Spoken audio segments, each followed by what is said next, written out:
하나님의 나라의 삶의 방식을 따르는 공동체 3강 온유한 자로 살아내기입니다. 자, 하나님의 나라 안에서 살아가는 삶의 모습들이 있습니다. 예수 믿는 사람들은요, 하나님의 나라에서 어떻게 사는지에 대한 구체적인 지식들이 있어야 합니다. 천국은요, 먼 우주에 있는 곳이 아닙니다. 성경은 일관적으로 계속해서 천국은 이 땅에 임하게 되어진다라고 말씀하고 있습니다. 나라라는 것이 존재하려면 무엇이 있어야 합니까? 법이라는 것이 있어야 합니다. 법을 통하여서 나라가 움직입니다. 이와 같이 그 나라 가운데 살아가는 사람들, 즉 예수를 믿고 구원을 받은 그리스도인들은 그 하나님의 나라의 법에 의해서 살아가게 되어집니다. 그게 현재에서의 예수를 믿는 삶의 모습인 것이죠. 그러나 현재의 삶 가운데 그 예수를 믿는 모습을 가지고 우리는 미래에 있게 되어질 그 죽음에 두려워하지 않습니다. 왜냐하면 그 미래를 이끌어 가시는 분이 하나님이시기 때문에 그렇습니다. 근데 문제는 무엇이냐면 현재의 내 믿음이 중요한 것입니다. 하나님의 나라 중에 특성이 있는데 그것은 연속성입니다. 현재와 미래는 연결되어져 있습니다. 그래서 현재 예수님을 믿으면 미래에 우리는 천국에 들어갈 수가 있습니다. 그런데 어떠한 그리스도인들은 현재와 미래를 구분시켜 놨습니다. 내가 현재 예수님을 믿었기 때문에 미래에 천국 가겠지 뭐. 그런데 현재의 삶 가운데 그 믿음의 영역이 살아 움직이지 않는다라고 하면은 성경은 그것을 무슨 믿음이라고 이야기합니까? 행하지 아니하는 믿음은 죽은 믿음이라고 성경은 말하고 있습니다. 그러니까는 죽은 믿음을 가지고 천국에 들어갈 수 있습니까? 없습니까? 예수를 믿기는 믿는데 하나님이 보시기에는 그 믿음 무엇 되어져 있습니까? 죽어 있다라는 거예요. 현재의 내 삶 가운데 예수님을 나의 주인으로 왕으로 인정해드리고 모셔드리고 살아가지 않는다라고 하면은 미래에 과연 천국에 들어갈 수 있겠습니까?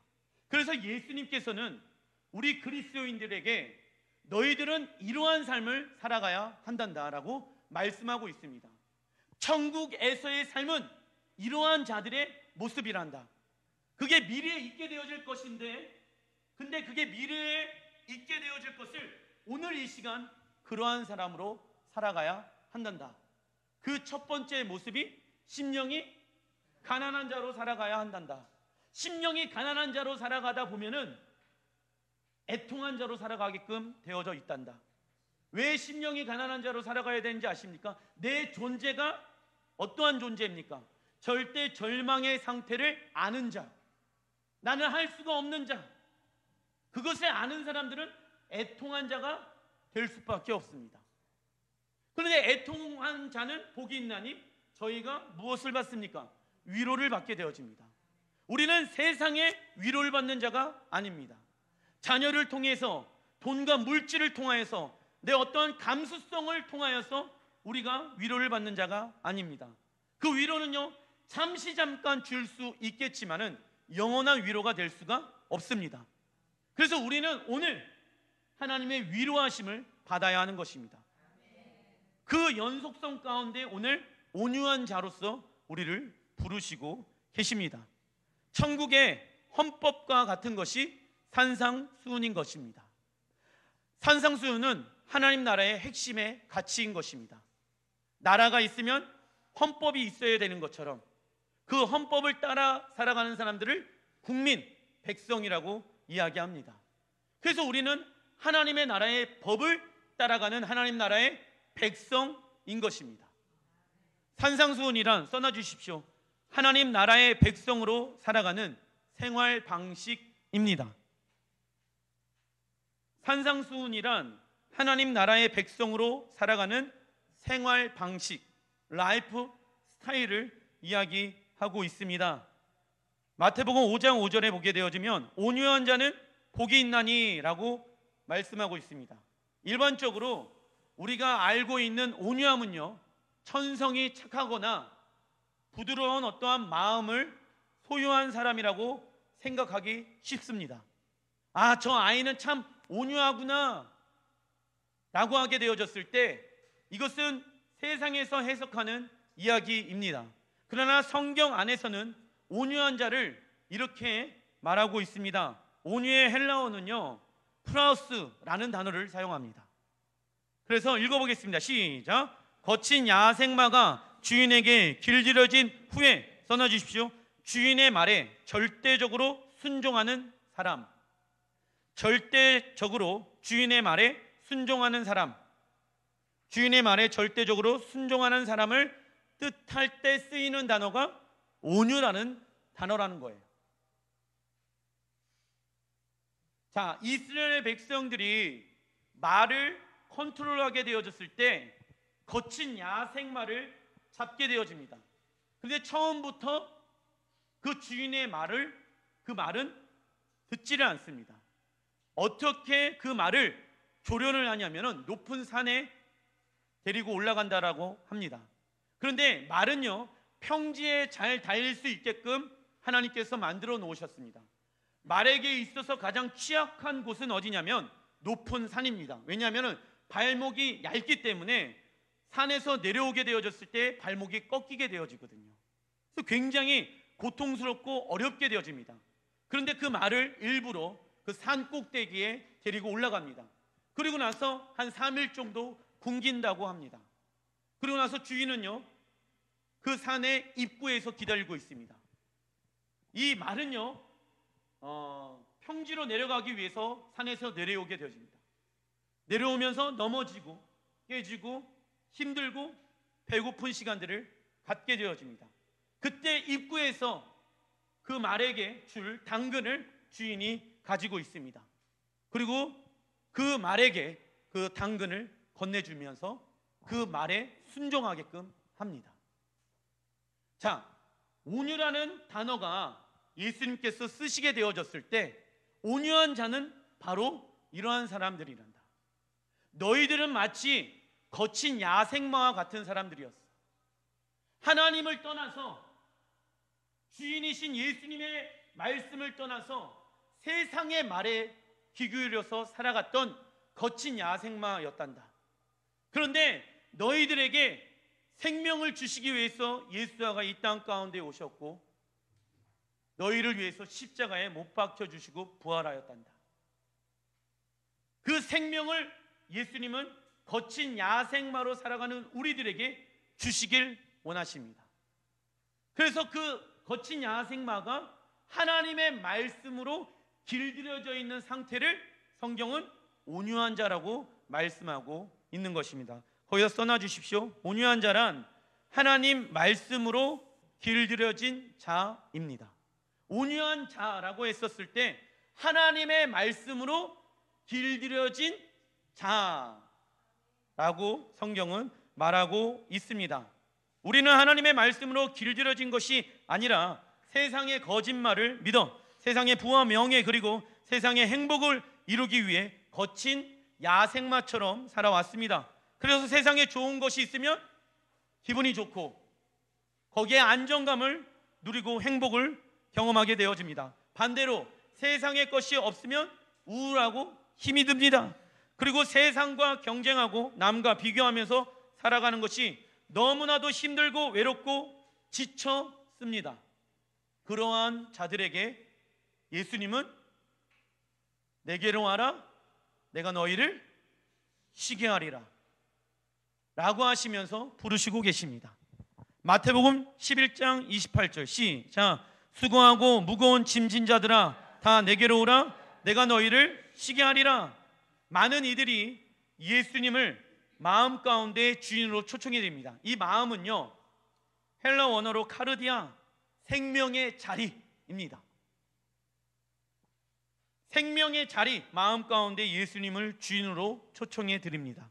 그리고 무거운 여러 가지 문제를 가지고 예수님의 앞에 나가게 되어집니다. 예배를 드리면서 눈물도 흘리고 하나님의 크신 위로도 받습니다.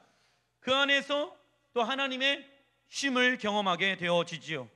그런데 예수님 앞에 내려놨던 무거운 짐을 가지고 다시 짊어매고 세상으로 돌아가는 그리스도인들이 있다라는 것입니다. 많은 사람들이 예수 그리스도의 보혈을 의지하여서 예수님 앞에 나아가요.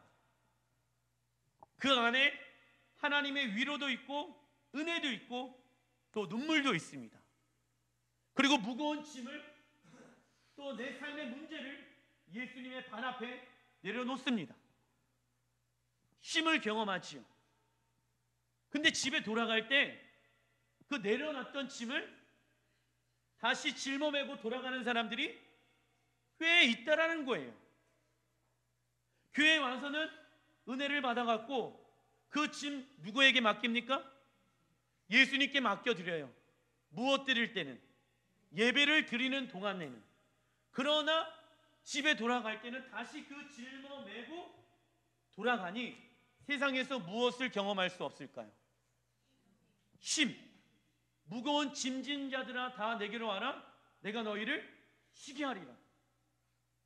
교회에서만 쉬면 될까요? 안 될까요? 가정에서도 쉼을 누려야 합니다. 직장에서도 쉼을 누려야 합니다. 세상에 나아가서도 우리는 쉼을 누려야 합니다. 그런데 이 세상에서 여전히 우리는 무거운 짐을 짊어매고 내가 이 문제를 해결하려고 세상의 방법으로 이 문제를 해결하려고 노력하고 있다는 거예요. 그리고 세상의 방법으로 쉼을 얻으려고 하고 있다는 거예요. 세상에 주어지는 쉼과 하나님께서 우리에게 주시고자 하는 쉼은 차원이 다릅니다. 세상에서 우리에게 주어지는 쉼은요, 잠시 잠깐입니다. 그러나 하나님이 우리에게 주시는 쉼은요, 영원합니다. 문제가 해결되어지지 않았는데도 불구하고 무엇이 있는지 아십니까? 자유함이 있습니다. 내가 지금 병이 들었는데도 불구하고 기쁨이 있습니다. 세상 사람들이 물어봅니다. 어떻게 문제가 해결되어지지 않았고 지금 병이 있는데 당신은 감사가 넘치고 기쁨이 넘칩니까? 어떻게 그렇게 행복한 삶을 살아갈 수 있습니까? 나는 병 때문에 지금 어렵고 문제 때문에 내가 눌려 있는데 비결을 알려주십시오. 예, 그 비결은 예수님의 모습 안에 담겨져 있습니다. 그 모습이 어디에 있냐면 마태복음 11장 29절 읽어보겠습니다. 시작. 나는 마음이 온유하고 겸손하니 나의 멍에를 메고 내게 배우라. 그리하면 너희 마음이 쉼을 얻으리니 이는 내 멍에는 쉽고 내 짐은 가벼움이라 하시니라. 자, 진짜 쉼을 경험하려면 무엇을 해야 합니까? 온유한 마음과 겸손한 모습들을 배워야 하는 거예요. 그런데 많은 그리스도인들이 십자가 앞에 예수님 앞에 나아가요. 예배 드려요. 그때는 쉼을 얻어요. 그러나 가정에서, 직장에서, 내 삶에 있는 영역 안에서 쉼을 누리지 못해요. 왜 그러냐? 내가 원하는 방법에 쉼을 누리려고 하고 있으니까 안 되는 거거든요. 쉼을 얻길 원하니 그렇다라고 하면은 온유한 마음과 겸손한 마음을 배워라. 오늘 온유한 자로 살아내기. 온유한 자가 무엇입니까? 거의 첫째 써놔 주십시오. 예수님의 온유한 모습, 예수님의 온유한 모습을 배우라고 말씀하고 있습니다. 예수님은 하나님의 말씀에 순종하기 위해 우리를 대신해 십자가에 죽으시고 부활하셨습니다. 그리고 예수님은 진정한 안식과 쉼은 써놔 주십시오. 하나님 말씀에 순종하는 것에 있다라는 비밀을 깨달으셨습니다. 목사님, 십자가에 죽고 부활하는 것이 어떻게 진정한 안식과 쉼이 되어집니까? 내가 죽는 것이 얼마나 힘들고 어려운지 아십니까?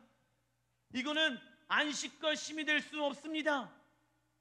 내가 왜 죽지 못할까요? 믿음이 없기 때문에. 목사님, 내가 아직 살아있는 것 같네요. 내가 죽어야 하는데 내가 죽지 않고 살아있습니다. 내가 잘 죽을 수 있도록 기도해 주십시오. 이렇게 생각하시는 분들도 많아요. 내가 뭔가 조금 노력하면은 잘 죽을 것 같습니까? 내가 죽기로 뭔가 노력하고 애쓰면은 그 예수님의 십자가의 죽음 가운데 연합되어지는 줄 아십니까? 아니에요. 내가 노력해서 되는 게 아니라 믿음으로 십자가에 죽을 수 있는 것입니다. 내 절망은 믿음으로 십자가에 죽을 수 있는 것입니다.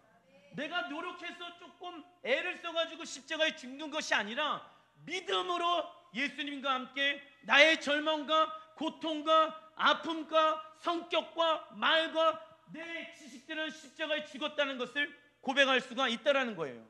예수님에게 있어서 가장 큰 안식과 쉼은 무엇인지 아십니까? 하나님의 말씀에 순종하는 거였습니다.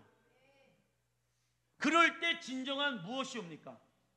안식과 쉼을 누리는 거예요. 그럼 우리가 왜 안식과 쉼을 누리지 못합니까? 하나님의 말씀에 순종하지 않고 있기 때문에 우리에게 주시고자 하는 쉼을 누리지 못하고 있는 거예요. 우리가 살아 있었을 때가 언제입니까? 가정 가운데 내 마음대로 내 뜻대로 살고 싶을 때 내가 살아있는 것이죠. 그러나 내가 죽고 주님이 우리의 가정의 왕이십니다. 할렐루야. 주님이 내 삶의 주인이십니다. 할렐루야. 그러면 내 뜻 있습니까? 없습니까? 누구의 뜻만 있습니까? 하나님의 뜻만 있다는 거. 그 하나님의 뜻에 가정 가운데 순종하잖아요. 그러면 가정이 안식을 누립니다. 쉼을 누립니다. 근데 내가 살아있어서 내 뜻을 우리 자녀들한테 막 뭐라고 합니다. 우리 아내한테 막 뭐라고 합니다. 그러면 우리 자녀와 가정이 쉼을 누릴 수 있습니까? 없습니까? 그거예요.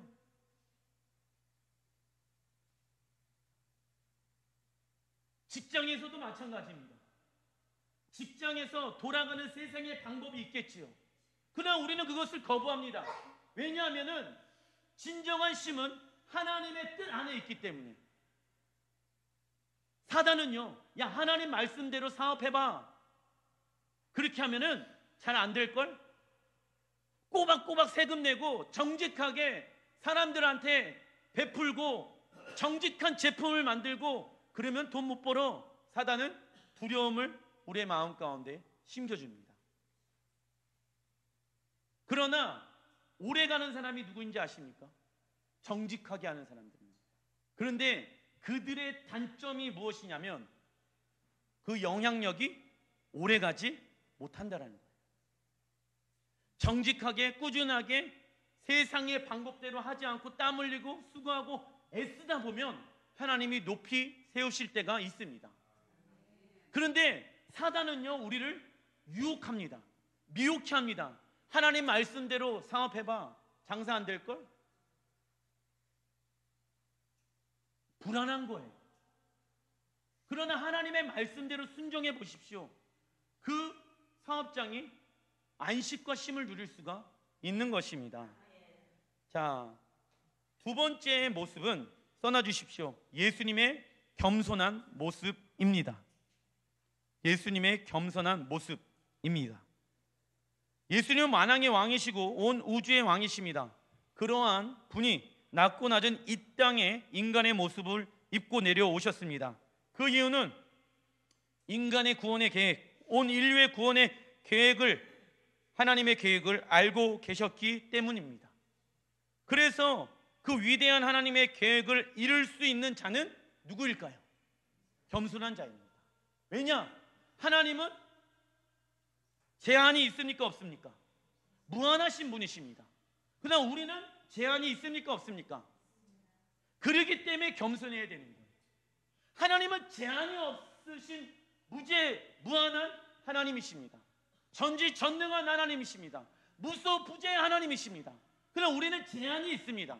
지식도 제한이 있고 능력도 제한이 있고 건강도 제한이 있습니다. 그래서 겸손한 자가 되어야 하는 것이에요. 그래야지 하나님의 뜻과 계획을 이뤄낼 수가 있어요. 그런데 여기에서 또 문제가 뭔지 아십니까? 우리는 우리가 경험한 걸 가지고 제한되어져 있는 나의 경험과 지식을 가지고 자꾸 하나님의 뜻을 이건 아닌 것 같아요, 저건 맞는 것 같아요, 우리가 우리의 기준을 가지고 순종할 수 있는 것, 순종하지 못하는 것을 나누어 버린다라는 거예요. 그러면 됩니까 안 됩니까? 안 되는 것입니다. 우리의 경험은, 우리의 지식은 제한되어져 있습니다. 아무리 그 분야의 최고의 분야 가운데 있더라도 다른 부분들의 영역에 있어서는 모르는 거예요. 그러나 하나님은 지혜의 근원 되시는 분이십니다. 모든 인류의 모든 역사를 주관하시는 분이 누구이십니까? 하나님이십니다. 그래서 겸손한 자들이 하나님 앞에 무엇을 할 수 있습니까? 기도할 수 있고 무릎을 꿇을 수 있는 거예요. 내 생각을 버릴 수가 있는 것입니다. 누가요? 겸손한 자들이. 제가 말씀드립니다. 겸손한 자로서 주님 앞에 나가는 데 있어서 어떤 사람들은 건강 잃어버리고 자녀가 잘 뭔가 안 풀리고 사업이 잘 안 풀렸을 때 사람들은 겸손한 자리 가운데 나아가려고 합니다. 그렇죠? 물론 그때도 겸손한 자리로 나아가야 합니다. 십자가 앞으로 나아가야 합니다. 그러나 그때만 겸손한 자로서 주님 앞에 나아가면 주님과 인격적인 관계가 지속되어질 수가 없습니다. 계속해서 겸손한 자로 주님 앞에 설 수가 없습니다. 문제가 있어서 주님 앞에 겸손한 자리로 나아가는 것은 제한되어져 있습니다. 물론 아프거나 문제가 생기게 되어졌을 때 겸손할 수밖에 없지요. 그때 주님 찾을 수밖에 없지요. 물론 그것도 너무나도 소중하고 중요합니다. 그러나 날마다 겸손한 자로 살 수 있는 방법은, 하나님, 저는 제 건강은요 누구의 것입니까? 나는 언젠가 병이 들고 나는 언제 죽게 되어집니다. 내 재정 지금 많이 있지만 이 재정 반드시 사라진다, 사라지지 않는다. 내 재정을 이끌어 가시는 분은 누구이십니까? 우리의 자녀, 지금은 잘 나가지만은 앞으로에 있을 우리 자녀들의 삶 가운데 문제가 있을까요, 없을까요? 그것을 우리는 알고 있어요.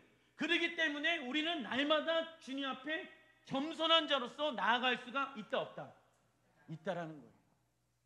그런데 제한되어져 있는 겸손한 사람들이 있어요. 문제가 있을 때만 겸손하려고 하는 거예요. 온유한 자도 마찬가지입니다. 온유한 자는 하나님의 말씀에 길들여져 있는 상태. 하나님이 환경을 가지고 내 삶을 뭔가 심판하게 되어졌을 때 그때 하나님의 말씀에 길들이려고 우리는 합니다. 물론 그때도 하나님의 말씀에 우리는 길들여야 합니다. 겸손의 히브리 원어를 보니까 아나브라는 단어를 사용하였는데 그 뜻은요, 써놔주십시오. 가난입니다. 가난. 하나님 앞에 우리 인간은 가난한 자이며 천한 자라는 것을 잊지 말아야 하는 것입니다. 왜냐하면은 우리 최전호 집사님은 가스 공장 같은 거 운영하고 계십니다. 그 천연가스를 주신 분이 누구이실까요? 내 거예요? 하나님의 거예요? 우리 또 집사님은 식당을 운영하고 계십니다. 그 식당의 재료들 누구의 것입니까? 내 거예요? 하나님의 거예요? 네, 하나님이 해를 내려주지 않고 비를 내려주시지 않으면 열매를 맺을 수 있습니까? 없습니까? 그 모든 건 누구의 것입니까? 하나님의 것입니다. 우리의 자녀 누구의 것입니까? 하나님의 것입니다. 예. 그래서 우리는 원래 태어날 때 아무것도 가지고 태어나지 않습니다. 다 잠시 잠깐 하나님께 빌려서 지금 쓰고 있는 거예요. 그래서 원래 우리는 가난한 자입니다. 우리의 소유는 아무것도 없는 것이죠. 잠시 잠깐 하나님의 것을 청지기로서 갖다가 쓰는 거예요. 주님의 이름으로. 자, 이것을 안 세례 요한은 이렇게 고백합니다. 요한복음 3장 30절 시작. 그는 흥하여 하겠고 나는 쇠하여 하니라. 예. 우리는 몸이 아프거나 실패와 좌절을 경험할 때 겸손한 마음을 갖습니다. 물론 환경 가운데 겸손케 하실 때도 있습니다. 그러나 이러한 겸손은 예수님과 관계가 써놔주십시오, 지속되어질 수 없습니다. 지속되어질 수 없습니다. 우리의 삶 가운데 몸이 건강하고 성공과 행복이 있더라도 하나님이 우리와 함께 하시지 않으면, 시작, 우리는 절망이라는 것을 아는 자가 겸손함을 지속할 수 있습니다. 할렐루야. 그래서 겸손이란, 써놔주십시오, 하나님과 더 깊은 관계로의 초대입니다. 하나님과 더 깊은 관계로의 초대. 그래서 우리를 겸손한 자리, 십자가의 자리로 초대하고 계시는 거예요. 그러나 세상의 사람들은요, 자기가 뭔가 좀 있다고 해가지고 의시되는 사람들이 있어요.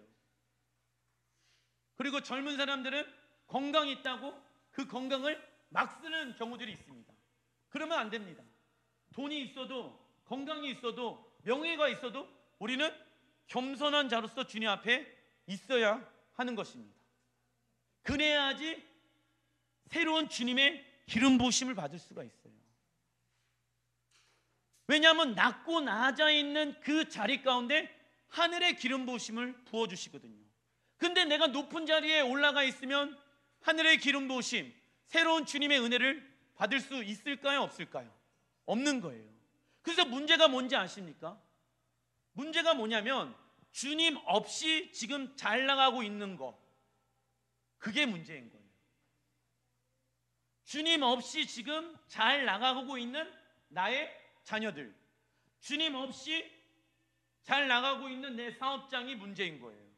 왜냐? 지금은 당장 돈을 많이 벌 수는 있겠지요. 지금은 당장 우리 자녀들이 잘 되어지는 것 같겠지요. 그러나 오래 가지 못합니다. 하나님의 사람들은 하나님의 은혜를 가지고 살아가시는 것이거든요. 그래서 겸손한 거예요. 건강이 있어도 겸손하고, 돈이 있어도 겸손하고, 물질이 있어도 겸손하고. 왜냐하면은 날마다 하나님의 새로운 기름 부으심을 받기 위해서 그 십자가의 길 가운데, 좁은 문 좁은 길 가운데 나아가는 거예요. 교회 안에서 이러한 겸손한 자들이 저는 일어나야 한다고 믿습니다. 그런데 그 겸손한 자리가 힘든 것 같죠?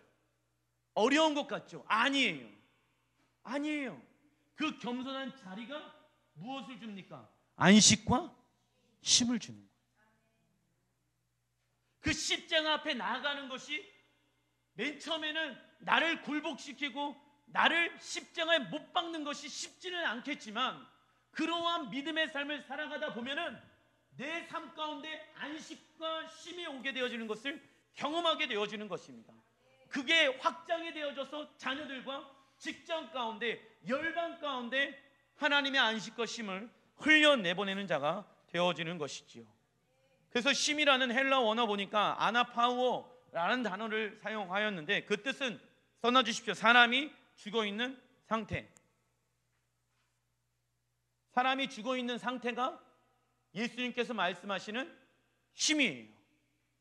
죽어있는 사람은 재정의 멍에를 맺지 않습니다. 관계의 멍에, 자녀의 문제의 멍에, 건강의 멍에, 모든 멍에에 대해서 자유합니다. 그 사람이 바로 누구일까요? 우리라는 것입니다.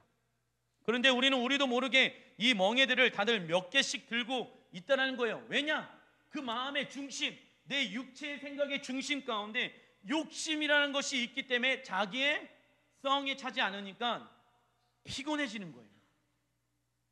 그래서 세상의 방법으로 여행을 가고, 세상의 방법으로 옷을 사고, 세상의 방법을 통하여서 많은 그리스도인들이 힐링한다, 안식을 누린다, 쉼을 누린다라고 얘기합니다. 예, 물론 그렇게 해도 됩니다. 그러나 그 안식은 영원하지 못합니다.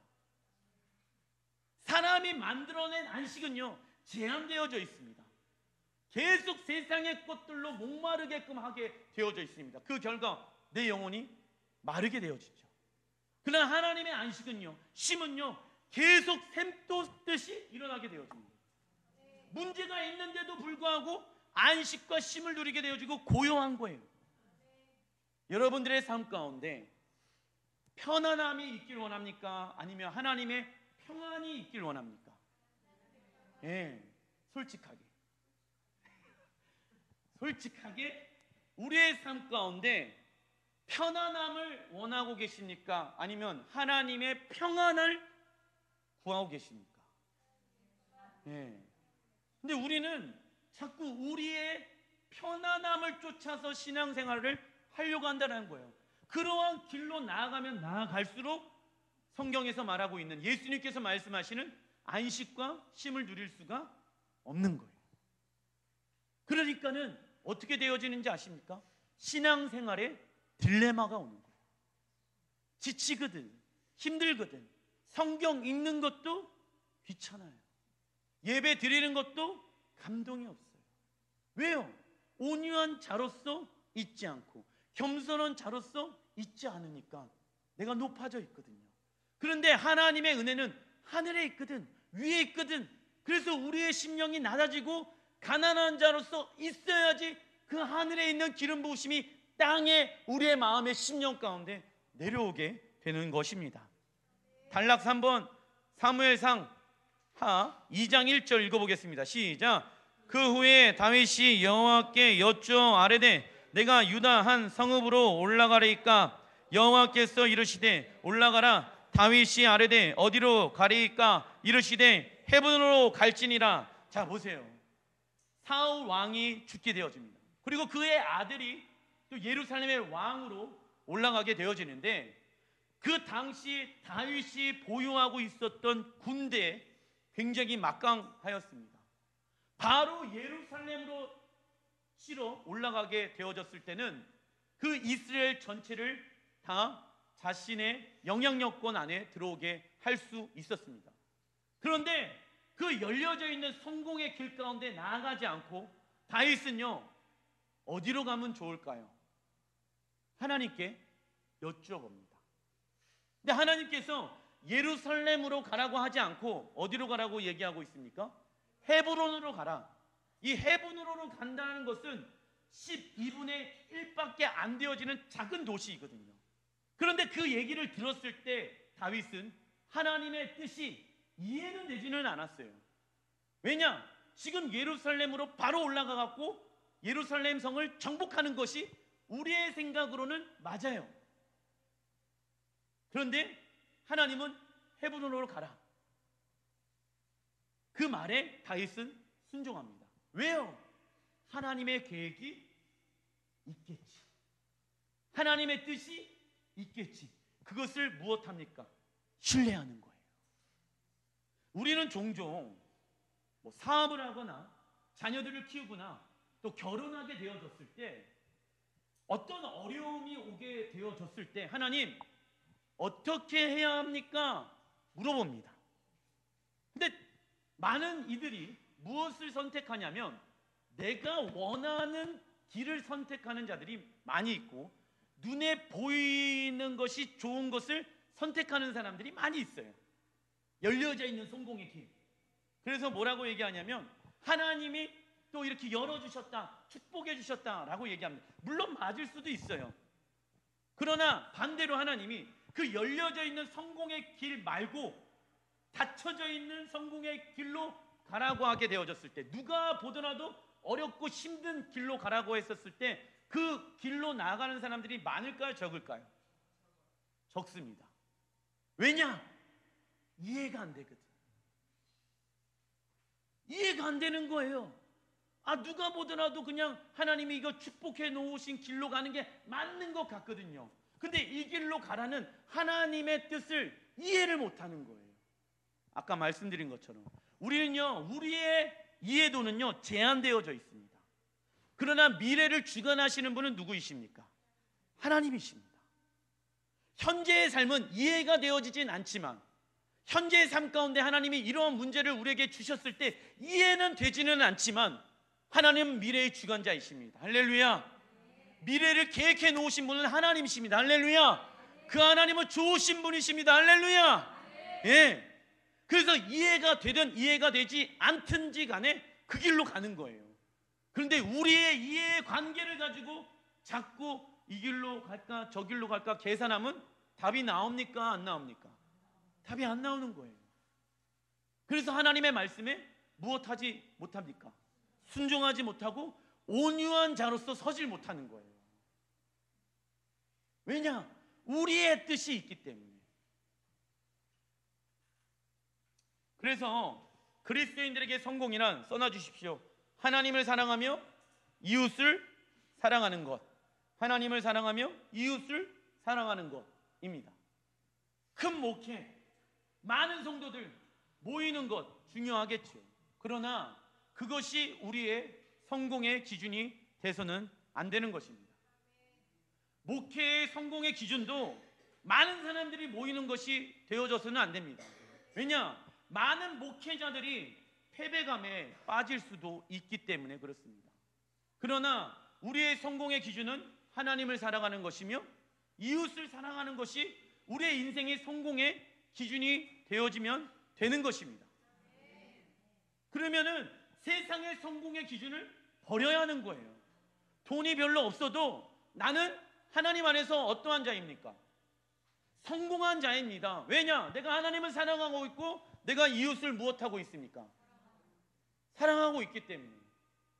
근데 여전히 나의 모습 가운데 하나님 사랑하고 이웃 사랑하는 것이 나의 첫째 계명이 되어지지 않고 세상의 것들이 내 마음 가운데 있고 세상의 기준을 가지고 이러면 성공하고 이러면 실패한다는 마음을 가지고 있으면 안 된다는 것입니다. 성공이라는 문이 다윗의 삶 가운데 열려져 있었지만 다윗은 하나님의 인도하심이 없이 그 문으로 들어가려고 하진 않았습니다. 준비되지 않은 상태에서 성공의 자리에 앉게 되어지면 읽어보겠습니다. 시작. 그 자리를 통해 우리의 사랑이신 이거예요. 왜 그 길로 안 나가는지 아세요? 가장 사랑하고 가장 귀한 예수님을 잃어버릴 수 있기 때문에 그렇습니다. 여러분들의 자녀들에게 어떤 사람이 제의를 합니다. 삼성 취직해 주겠습니다. 대신 교회 나가지 마십시오. 그런 제의가 온다라고 생각해 보십시오. 뭐 어떻게 받아들일 수 있겠습니까? 교회 주일만 안 나가도 금요일 나가면 돼. 금요일. 그 아이의 삶 가운데 예수님이 빠지면 과연 그 아이의 인생이 올바르게 갈 수 있겠습니까? 아니죠. 왜 그 길 가운데 예수님의 길 가운데 좁으면 좁은 길 가운데 가려고 노력하는지 아십니까? 내가 가장 사랑하고 내가 가장 소중하게 생각하는 예수님을 잃어버리고 싶지 않기 때문에 그 길로 나간, 왜 순종의 길로 나가는지 아십니까? 그 순종의 길 가운데 주님이 동행하시니까. 예, 주님이 동행하시기 때문에 그 길로 나아가는 거예요. 주님이 원하지 않는 길로 왜 안 나가는지 아십니까? 그곳에 주님이 계십니까? 계시지 않습니까? 계시지 않거든요. 악인의 길에 주님이 계십니까? 계시지 않습니까? 계시지 않거든요. 주님은 의의 길 가운데 계십니다. 할렐루야. 나는 완전하니 너희도 완전하나. 이 길에만 나는 있기로 결정하였단다. 이 길로 나올 수 있겠니? 주님이 우리에게 무엇 하십니까? 부르시고 계시고 초청하고 계시는 거예요. 왜? 그 길 가운데 함께 동행하고 함께 걷자고. 그게 세상에서 가장 안전한 사람입니다. 하나님의 말씀 안에 쉼을 누리는 자, 하나님의 말씀에 순종함으로 안식을 누리는 자들이 세상에서 가장 안전한 사람이에요.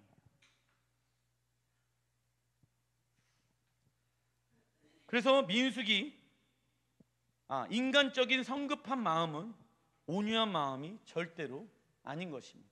민수기 12장 3절 시작. 이 사람 모세는 온유함이 지면의 모든 사람보다 더하더라.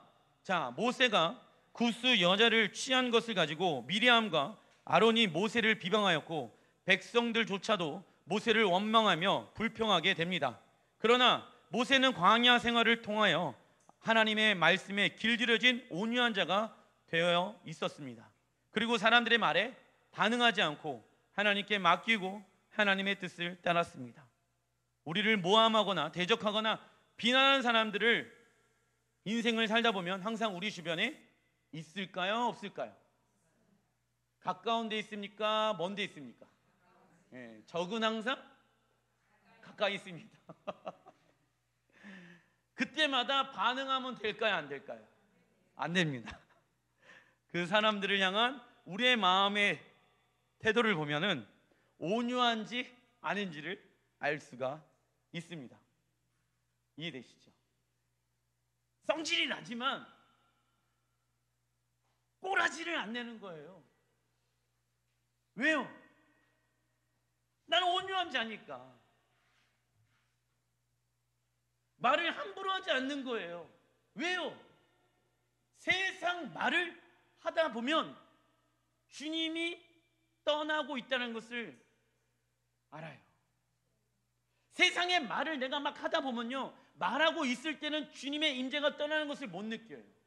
근데 말 다 끝나고 나서, 모든 것이 종료가 되어지고 나서, 아, 주님의 임재가 떠났구나, 주님의 은혜가 떠나 있구나라는 것을 그때 압니다. 그래서 우리의 말이 온유한 자의 말로 바뀌어져야 되는 거예요. 뒤에 나오는데, 자, 단락 4번 마태복음 5장 5절 읽어보겠습니다. 시작. 온유한 자는 복이 있나니 그들이 땅을 기업으로 받을 것이며. 자, 온유한 자는 시작. 하나님의 말씀으로 길들여진 자입니다. 자, 그 하나님의 말씀 언약이 우리의 가정과 일터, 교회, 열방 가운데 성취되어질 것을 믿는 자들입니다. 자, 그래서 믿음을 이루는 요소는 하나님의 말씀에 대한 무엇이 있어야 됩니까? 신뢰 더하기 하나님 말씀에 대한 순종이 있어야 하는 것입니다. 자, 보세요. 왜 온유한 자는 복이 있나니 너희가 하나님의 나라를 기업으로 얻게 되어진다. 이 두 가지의 연관성이 무엇인지 아십니까? 자, 온유한 자는요, 하나님의 언약, 하나님의 말씀으로 길들여져 있는 상태입니다. 그래서 우리는 거친 야생마로서 세상의 꿈과 비전을 십자가에 버리고 하나님의 나라의 비전을 가지고 살아가는 자들입니다. 어디에서요? 가정에서, 직장에서, 교회에서, 열방 가운데 하나님의 나라를 이루는 자들입니다. 할렐루야. 그러려면은 나의 뜻, 나의 계획, 나의 생각 내려놔야 합니다. 하나님의 말씀으로 길들여져야 하는 것입니다. 그래서 온유한 자로 살아가길 원하는 것입니다. 왜요? 나는 하나님의 나라에 들어가면 하나님의 나라에 무엇을 받습니까? 유업, 기업 받는 자이기 때문에. 그래서 온유한 자로 살아가는 거예요. 하나님의 나라가 있다는 것을 정말 믿으십니까? 천국이 있다는 것을 정말 믿습니까? 그렇다라고 하면은 우리의 삶이 현재의 삶 가운데 온유한 자의 모습으로 바뀌어야지 하나님의 나라의 기업을 받을 수가 있는 거예요. 근데 여전히 내 삶은 온유한 자로서 살아가지는 않고 세상의 말에 의해서 살아가는 자가 되어지고 있다라고 하면은 우리는 하나님 나라의 기업을 받을 수가 있겠습니까? 없겠습니까? 없는 거예요. 그래서 온유한 자들은요, 믿음으로 살아가는 거예요. 하나님의 말씀에 길들여지고 싶은 거예요. 그래서 믿음의 요소는 신뢰 더하기 순종인 거예요. 야고보서 2장 17절 읽어보겠습니다. 시작. 이와 같이 행함이 없는 믿음은 그 자체가 죽은 것이라. 하나님의 말씀을 신뢰는 합니다. 그러나 순종하는 모습이 나타나지 않는다고 하면 그 믿음은 죽어있는 믿음이라고 얘기할 수 있는 것입니다. 하나님 나라는 현재의 믿음으로 가는 것입니다. 이는 써놔주십시오. 현재 하나님의 나라를 경험하고 있는 자들이 미래 하나님 나라의 백성이 되는 것입니다. 그래서 민수기 13장 31절 33절 읽어보겠습니다. 시작. 그와 함께 올라갔던 사람들은 이르되 우리가 능히 올라가서 그 백성을 차지 못하리리. 그들은 우리보다 강하리라 하고 거기서 네피림 후손인 아낙 자손의 거인들을 보았나니 우리는 스스로 보기에도 메뚜기 같으니 그들이 보기에도 그와 같았을 것이니라. 10명의 정탐꾼 이스라엘 백성들에게 정확한 보고를 합니다. 실제 그들이 가지고 있었던 무기, 전쟁 전략 여러 가지 면에서 이스라엘보다 뛰어났습니다. 그러나 그들에게 있어서 무엇을 찾아볼 수 없습니까? 하나님의 말씀, 하나님의 언약의 말씀을 찾아볼 수가 없었습니다. 그런데 하나님께서는 그 이스라엘 백성들이 가나안 땅으로 들어가기 전에 출애굽기에서 그러한 민족들이 너희들의 삶 가운데 기다리고 있을 것이라고 미리 말씀해 놓으셨습니다. 출애굽기 3장 8절부터 10절 시작. 내가 내려가서 그들을 애굽인의 손에서 건져내고 그들을 그 땅으로 인도하여 아름답고 광대한 땅, 젖과 꿀이 흐르는 땅, 곧 가나안 족속, 헷 족속, 아모리 족속, 브리스 족속, 히위 족속, 여부스 족속의 지방에 데려가려 하노라.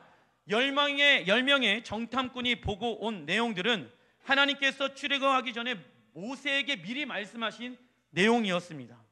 그러나 10명의 정탐꾼은요, 무엇에 반응하지 않았습니까? 진리에 반응하지 아니하고, 써놔주십시오. 진리에 반응하지 아니하고 무엇에 반응하게 되어집니까? 사실. 미리 하나님께서는요, 야, 여부수 족속 있을 거야, 큰 민족들 있을 거야, 그들은 힘과 능력들이 강해. 왜냐하면 그 당시 이 족속들에 대한 소문들이 애굽까지 퍼졌거든요. 능력 있고 전쟁에 능하고 힘 있고 그들은 강해 라는 것을 알고 있었습니다. 근데 하나님께서 미리 말씀해 놓으셨어요. 그 족속들이 있을 거야. 그러나 너희들이 놓치지 말아야 될 것이 있어. 그것은 하나님의 말씀, 하나님의 언약, 너희를 향한 나의 계획이야. 보이는 것 사실이야. 그러나 그 땅을 내가 너희들에게 주리라. 그 유업을 너희에게 주리라. 나의 말에 신뢰할 수 있겠니? 그러면은 순종하자. 가서 정복하자. 그 땅을 내가 너희에게 줄 거야. 예. 근데 10명의 정탐꾼은요, 하나님이 예언해 놓으신 그 말씀을 말하지 않았습니다. 사실 그대로 말했습니다. 그들이 실수한 건 아무것도 없어요. 그냥 사실 그대로 말했을 뿐입니다. 그러나 갈렙과 여호수아는요, 하나님의 언약, 하나님의 말씀을 선포하였습니다. 하나님이 이 땅을 우리에게 주실 것입니다. 그들은 우리의 밥입니다. 그러나 10명의 정탐꾼은요, 우리는 메뚜기 같습니다. 우리는 메뚜기입니다. 우리는 아무것도 못해요. 그래서 어떻게 합니까? 이스라엘 모든 백성들이 울면서 모세를 원망하기 시작합니다. 그래서 어디로 돌아가길 원합니까? 다시 애굽으로 돌아가기를 원하였습니다. 하나님이 주인된 삶을 살아가지 아니하고 바로 왕이 그래도 우리에게 먹을 거 주고 재워줄 수 있는 곳, 노예된 삶으로 다시 돌아가자라고 옛삶으로 돌아가고 있다라는 거예요. 그러나 하나님은 우리에게 하나님 나라의 유업을 주시겠다고 약속하고 계십니다. 10명의 정탐꾼은 진리에 반응한 자가 아니라 사실에 반응하는 자가 된 것입니다. 그래서 약속의 땅 써놔주시오. 거부사건. 약속의 땅 거부사건 결과 광야에서 40년 징벌을 받게 되어지고 하나님 나라의 유업을 무엇하게 되어집니까? 예, 상실하게 되어 잃어버리게 되어지는 거예요. 그러나 약속의 땅을 유업으로 받는 자들이 있었지요. 민수기 13장 30절 시작. 갈렙이 모세 앞에서 백성을 조용하게 하고 이르되 우리가 곧 올라가서 그 땅을 취하자 능히 이기리라 하나. 아멘. 하나님의 언약의 말씀을 믿음으로 선포한 갈렙과 여호수아는 약속의 땅을 유업으로 실제로 얻게 되어집니다. 이처럼 하나님의 언약의 말씀을 써놔주십시오. 믿음으로 선포하는 시기, 믿음으로 선포하는 시기가 있습니다. 그 당시는 아직 하나님의 나라의 유업을 얻지는 못했습니다. 그러나 하나님의 나라의 언약, 말씀, 비전들을 외치는 시기가 있다는 거예요. 이는 우리의 말을 온유한 자의 말로 바꾸는 시간입니다. 그래서 여러분들이 가정 가운데, 직장 가운데, 교회 가운데, 열방 가운데 하나님이 주신 비전의 말씀, 유업의 말씀 있습니까? 그러면은 믿음으로 선포해야 합니다. 그래서 믿음으로 선포하는 시기를 하나님이 허락해 놓으신 거예요. 왠지 아십니까? 계속 믿음으로 선포하고 믿음으로 심으라고. 뭔가 뿌리는 것이 있어야지 거두는 것이 있지 않겠습니까? 그래서 하나님은요, 선포하는 시기를 만들어 놓으세요. 계속 될지어다. 열방들은 회복될지어다. 우리의 가정들은 회복될지어다. 우리의 직장들은 회복될지어다. 우리 남편은 회복될지어다. 우리 자녀들은 회복될지어다. 근데 돌아오면은 남편이 바뀌어요, 안 바뀌어요? 우리 자녀가 바뀌어요, 안 바뀌어요? 그러면 그때가 갖고 남편 얼굴 대놓고 변화될지어다. 자녀들에게 변화될지어다. 직장은 변화될지어다. 선포하는 시기를 하나님이 허락해 놓으신 거예요. 믿음의 말을 하라고. 왜냐하면 하나님께서 그 가정 내가 유업으로 줄 거야. 약속의 땅으로 줄 거야. 그리고 그 사업장 약속의 땅으로 줄 거야. 근데 눈에 보이는 것은 지금 어렵니? 힘드니? 재정이 어렵니? 자녀들이 이상한 길로 가니? 거기에 반응하지 마. 하나님의 언약의 말씀을 너의 입술에 두어. 파수꾼을 두어. 여호수아에게 있어서 가나안의 전쟁은 무슨 싸움인지 아십니까?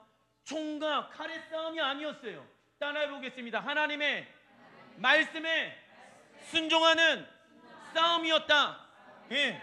여호수아에게 하나님이 1장에 계속 강하고 담대하라고 말씀하신 이유가 무엇인지 아십니까? 여호수아에게 실제로 칼도 없고 총도 없고 전력도 없고 군사도 없었습니다.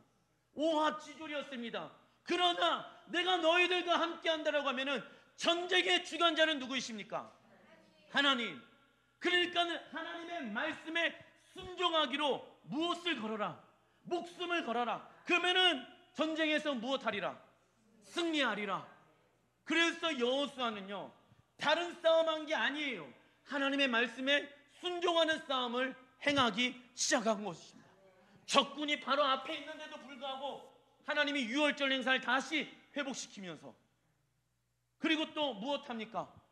남자의 성계의 표피를 자르면서 할례를 하기 시작합니다. 어디 앞에서요? 적군 바로 앞에서. 아무것도 하지 마. 너희들 아무것도 하지 마. 칼도 들지 마. 아무것도 하지 마. 내가 이 전쟁에 승리케 하리라. 나팔 불고 예배하고 찬양해라. 하나님의 말씀을 선포해라. 함성을 질러라. 그럼 무너지리라. 사람들이 비웃습니다. 견고한 여리고성이 함성 지른다고 무너지겠어? 그 말하지 마. 보이는 대로 말하지 마. 내가 언약을 너의 입술 가운데 두었단다. 온유한 자가 되려. 온유한 자의 소리를 내는 자가 되려. 하나님의 말씀을 선포하는 자가 되려. 보이는 환경 보고 나를 비난하는 사람을 보고 똑같이 비난하지 말고 믿음의 말을 하고 축복의 말을 하고 하나님의 말씀을 선포하는 자가 되려. 내가 반드시 그 땅 줄 거야. 그래서 믿음으로 선포하는 시기가 따로 존재하고 있다는 거예요. 그리고 그 믿음의 선포하는 시기가 끝나게 되어졌을 때 무엇을 누리는지 아십니까? 열매를 거둡니다. 그 땅을 유업으로 취하게 되어집니다. 그럴 때가 있다는 거예요. 시기적으로. 교회 안에서도 마찬가지입니다. 우리가 선포하고 믿음으로 고백하고 심을 때가 있다는 거예요. 그 믿음의 결과 열매를 맺게 하시는 분은 누구이십니까? 하나님이신 거예요. 그러면은 그 열매를 맺게 하기 위해서는 하나님이 원하시는 뜻을 우리의 뜻으로 변화시켜서 거친 야생마가 하나님의 말씀에 길들여져 있는 상태에서 온유한 자로서 하나님이 이 교회를 통하여 하나님의 나라가 회복되게 하여 주시옵소서. 주의 나라가 회복되게 하여 주시옵소서. 눈에 보이는 것들은 어렵고 힘들지만은 이 환경들을 뚫고 가게 하여 주시옵소서. 하나님은 하실 수 있습니다. 하나님은 열방을 변화시킬 수 있으신 분이십니다. 우리의 가정을 변화시킬 수 있으신 분이십니다. 우리의 직장을 변화시킬 수 있으신 분이십니다. 믿음으로 선포하는 거예요. 그 길이 쉽지는 않죠. 그러니까 어디로 나아갑니까? 십자가 앞에 나아가서 겸손한 자리로서 나아가서 안식을 누리고 쉼을 누리는 거예요. 그러니까 불안감이 없어요. 사람이 많지 않아도, 사업이 잘 되어지지 않아도, 문제가 그대로 있어도 무엇을 가지고 살아갑니까? 하나님이 주시는 평강. 예, 흔들리지 않는 거예요. 그게 그리스도인으로서 우리를 부르시고 계시는 모습인 것입니다. 그래서 하나님께서 우리에게 언약과 비전을 주셨습니다. 그때 우리가 해야 할 것은 아멘을 써놔 주십시오. 아멘을 선포하는 것입니다. 이 아멘의 시브리 원어의 뜻은요, 하나님의 언약은 반드시 이루어집니다. 아멘, 아멘. 예. 하나님의 언약은 반드시 이루어집니다. 이것이 아멘이라는 단어의 뜻인 거예요. 그 시간이 지나면 하나님의 언약의 말씀이 열매를 맺고 누리는 시간들이 오게 되어집니다. 그래서 나의 생각보다 많아야 할 것은 무엇일까요? 기도. 근데 기도하고 왔는데 기도하고 왔는데 이렇게 복잡하지? 마음이 불편하지? 왜 그런지 아십니까? 내 생각이 많이 있어서, 내 감정이 아직도 남아 있어서. 그러니까 뭐냐면요, 기도는요 어떻게 하는 거이냐면, 기도는 내가 원하는 뜻을 가지고 하나님 앞에 올려드리는 게 아니에요. 기도는 하나님의 뜻을 가지고 하나님의 뜻대로 없어서, 근데 그 기도까지가 나오기까지가 쉽지가 않은 거예요. 왜냐하면 이거 내려놓는 게 쉽습니까? 쉽지 않습니까? 그러니까는 내 육의 것들을 내려놓는 시간들이 필요한 거예요. 그게 1시간, 어떤 사람은 2시간, 어떤 사람은 3시간. 그리고 나서 하나님, 누구의 뜻대로 없어서, 하나님의 뜻대로 없어서, 그게 그 한마디의 기도가 올라가는 거예요. 왜 1시간, 2시간 기도가 필요한지 아십니까? 내 뜻, 내 감정, 내 계획 있습니까? 없습니까? 그런데 그걸 가지고 막 기도하면은 뭔가 해결되어지는 것 같습니까? 아니에요. 왜냐? 그 문제 해결되어지면 또 다른 문제가 올까요? 안 올까요? 와요. 그래서 누구의 뜻대로 없어서, 네. 그 한마디의 기도가 올라가기까지가 2시간, 3시간 걸리는 거예요, 사실. 내 육의 것들을 내려놓기 위해서. 그런데 주님의 뜻대로 없어서 믿음으로 그렇게 고백하는 사람들은요, 담대해집니다. 네. 평안해지는 거예요. 그래서 여호수아 1장 17절 읽어보겠습니다.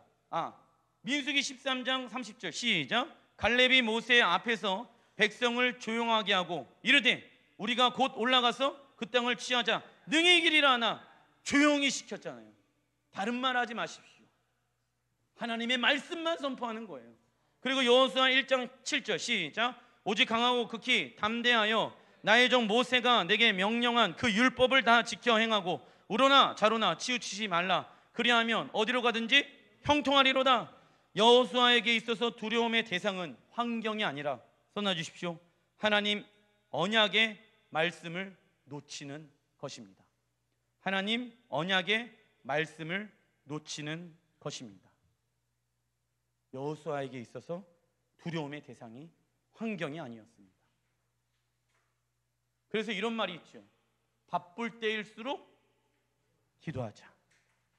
잘 나갈 때일수록, 아시네요.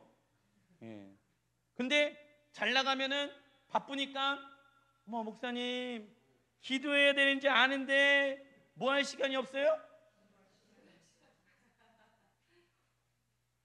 그리고 제가 이런 얘기를 해요. 주님, 우리 사업장이 너무 잘 나갑니다. 기도할 시간이 없어서 내가 이 사업장 그만두겠습니다. 이렇게 고백하는 사람이 있을까요? 없을까요? 없어요, 별로. 그런데 기도할 시간이 없다 이거예요. 왜? 바쁘니까. 그러니까는 주님을 찾지 않으니까 점점점 어떻게 되어질까요? 당장은 어려워지질 않아요. 주님의 은혜가 있지 아니하면은 우리의 사업장 망합니다. 이거를 아는 사람들은 바쁠 때일수록 뭐 할까요? 기도하고 말씀 보고 예배 드리는 거예요.